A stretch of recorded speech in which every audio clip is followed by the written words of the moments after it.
சில சமுதாய மக்களிடம் உள்ள நல்ல விஷயங்களை கற்றுக்கொள்வதில் தப்பில்லைங்க. சில விஷயங்கள் மட்டும். இப்போ பொதுவாகவே நீங்கள் மார்வாடியை பார்க்கலாம். அவங்க எப்படின்னு சொன்னாக்கா பணம் தான் அவங்களுடைய குறிக்கோள். பணம் எப்படி சம்பாதிக்கணும், என்ன மாதிரி முன்னேறணும், தொழிலாக இருக்கட்டும், தொழிலில் என்ன மாதிரி முன்னேறணும், அவங்களுக்குள்ளே எப்படி ஒத்துமையாக இருக்கணும், அந்த இதெல்லாம் அவங்கள்ட்ட நம்ம கற்றுக்கிட முடியும். அதுபோல் அவங்களுடைய வியாபாரத்தை பொறுத்த வரைக்கும் ரொம்பவே அற்புதமாக பண்ணுவாங்க. அவங்க வியாபாரம் பண்ண ஆரம்பிச்சாக்கா நம்மளால அந்த ஏரியாவில் வியாபாரம் பண்ண முடியாது. அந்த அளவுக்கு ஒரு மாச ரேட்டு கம்மியாக கொடுப்பாங்க. நம்ம ஊர்களே நம்ம நல்லா பார்க்க முடியும். அதுபோல் அவங்கள பார்த்தீங்கன்னாக்கா கூட்டு குடும்பமாக தான் இருப்பாங்க. அது அதுபோல் இன்னொரு விஷயம் இருக்குது. அவங்களுடைய தகுதிக்கு மேலே எந்த ஒரு விஷயத்தையும் செய்யவே மாட்டாங்க.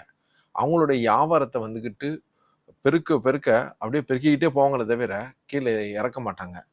அதுபோல் இன்னொரு விஷயத்தையும் கவனிக்கலாம்.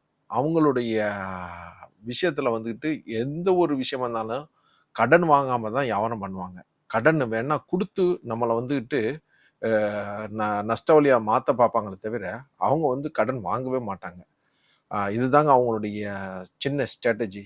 இந்த இதை வச்சு தான் இன்னைக்கு சவுகார்பேட்டை பல ஏரியாக்களை நம்ம சொல்லலாம். தமிழ்நாட்டுக்குள்ளேயே புகுந்து இவங்க இன்னைக்கு பெரிய டாமினேஷனில் இருக்காங்க.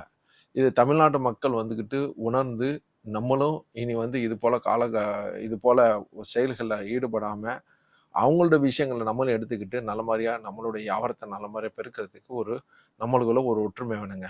இந்த வீடியோ பிடிச்சிருந்துச்சுன்னாக்கா மறக்காமல் நீங்கள் ஷேர் பண்ணுங்கள், கமெண்ட் பண்ணுங்கள், ஃபாலோ பண்ணுங்கள். இது போல் அடுத்தடுத்த வீடியோக்களில் நம்ம சந்திப்போம்.